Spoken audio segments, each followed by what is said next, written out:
చక్కని సీతకి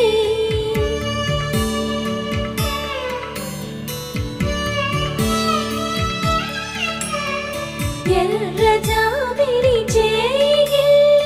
రాముడేడని అడుగుతుంటే